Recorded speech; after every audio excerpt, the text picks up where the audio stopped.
What is that? How sure are you that I cannot afford, to pay a certain amount? Why did Ban Ed in a country whereby we hardly use electricity?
Solidarity forever.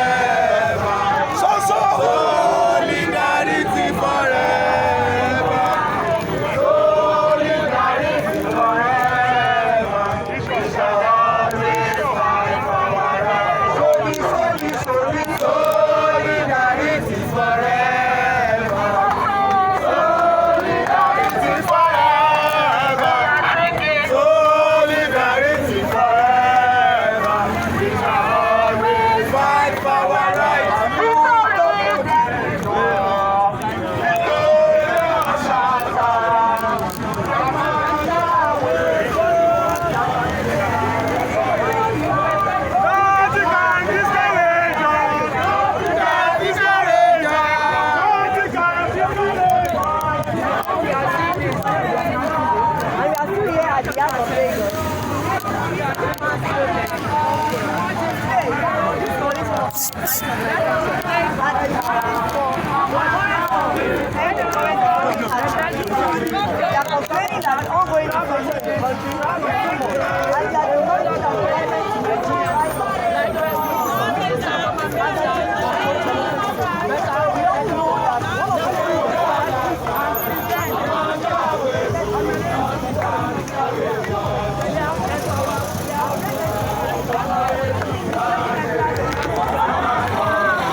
Revolution now.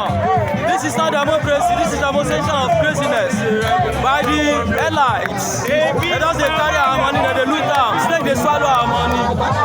They just pack our money chop. They carry and wear am inside Agbada. They carry and travel go overseas. We no go gree, we no go gree. Hunger strike, we no go gree.